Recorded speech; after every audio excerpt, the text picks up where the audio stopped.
Preview of what you'll get if you buy Alchelementias School of Science and Wizardry.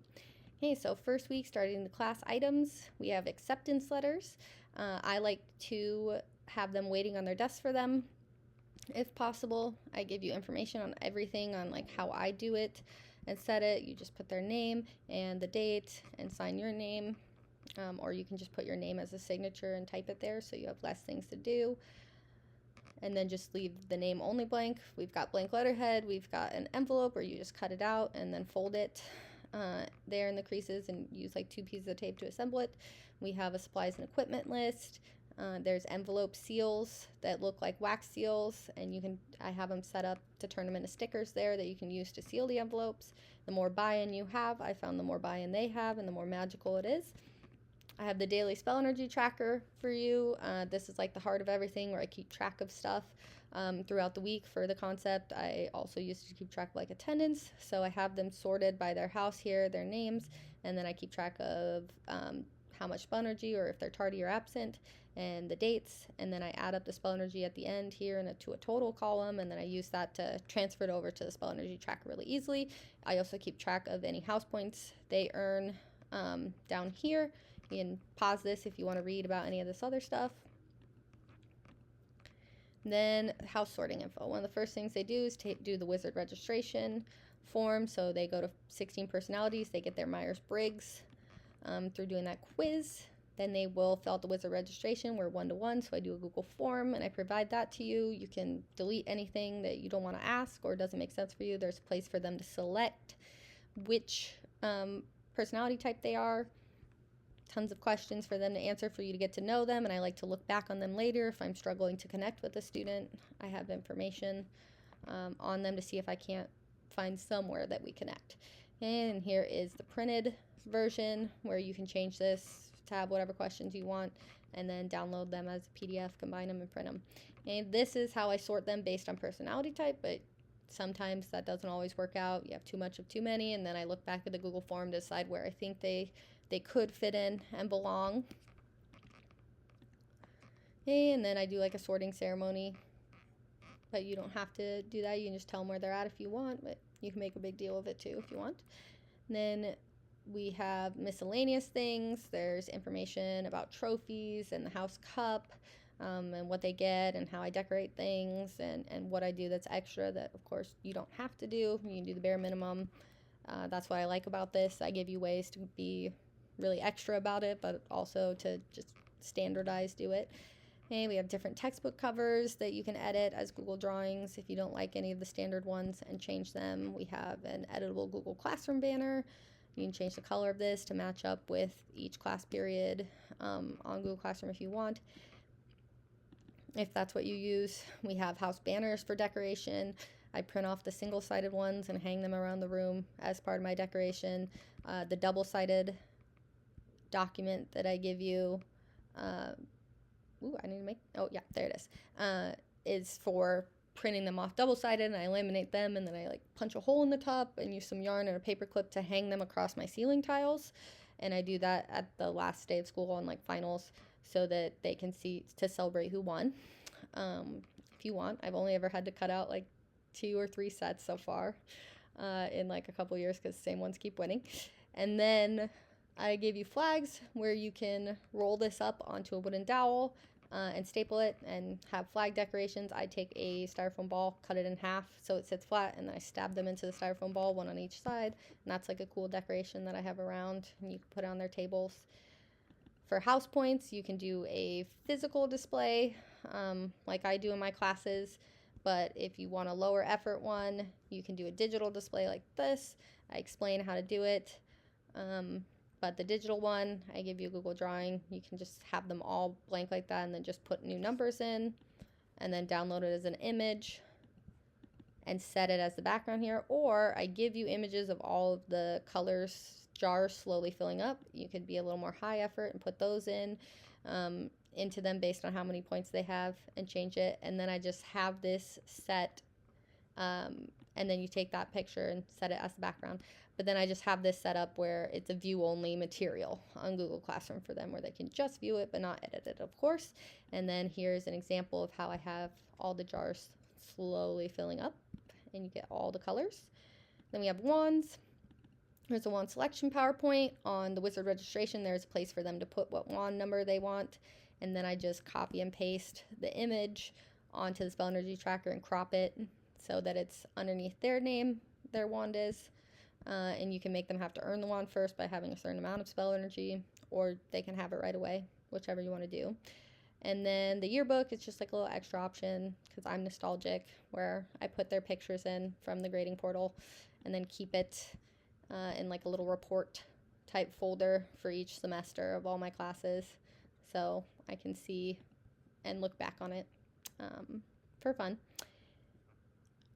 Then we've got posters for the classroom as decoration with house characteristics on them. You can edit them however you want. There's the optional prefix of head boy, head girl, and prefix. I have them as circles that you could use as buttons if you have a button maker. I also have them blank if you choose to change any of the images, you can. There's alternate prefix ones here that you can do that I have next to their names on the spell energy tracker in each house. There's blank ones, of course, too, as well.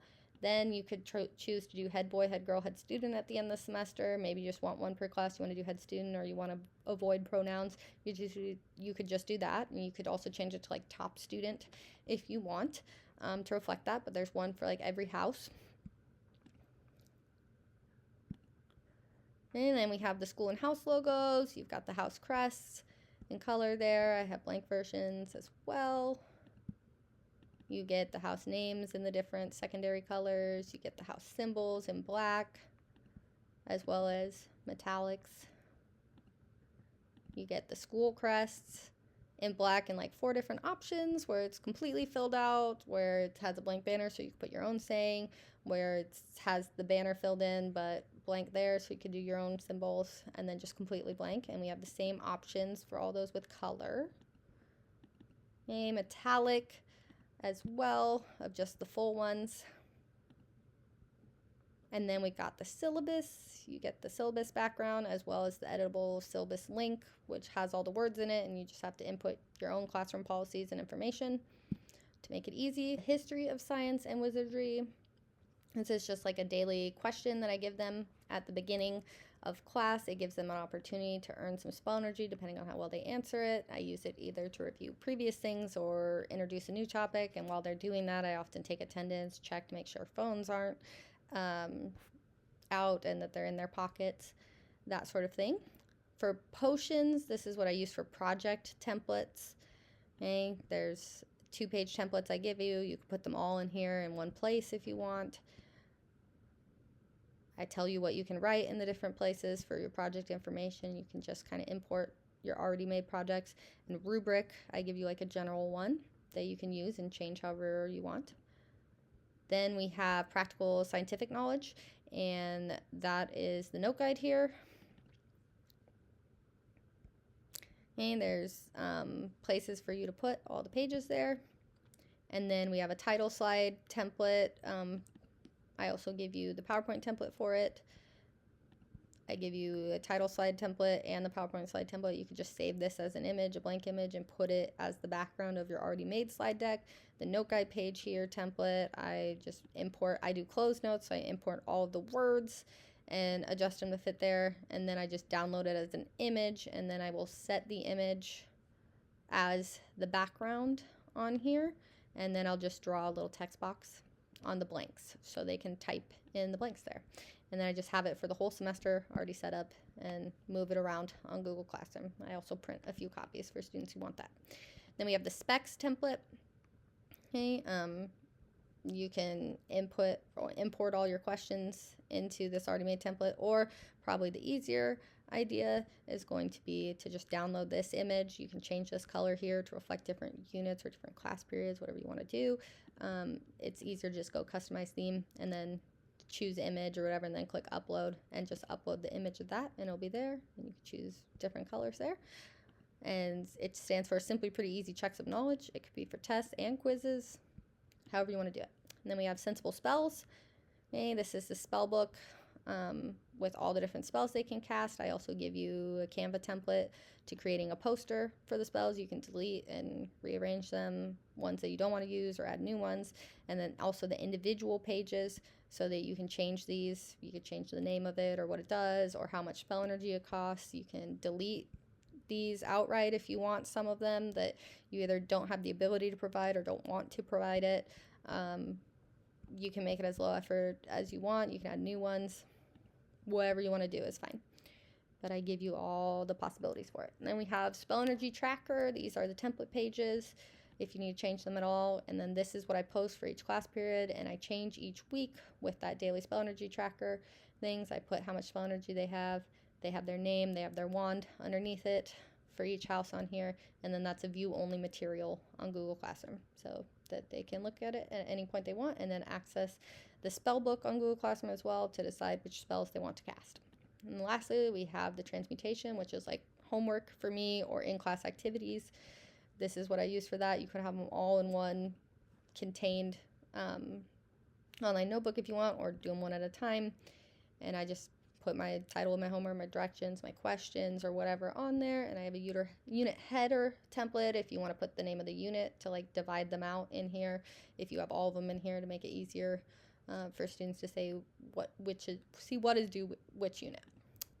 All right, I hope you consider purchasing Alchelementias, School of Science and Wizardry. It will be really fun for your students. My students love it, and I love it because I'm super interested in Wizardry, and it makes each class a lot more fun. And it is a nice behavior management system built in too. I say, oh, sounds like somebody's losing spell energy. I never have students tardy because they get -5 spell energy every time they're tardy, and they'd much rather use it on like stickers or candy or something, so they aren't tardy. All right, enjoy.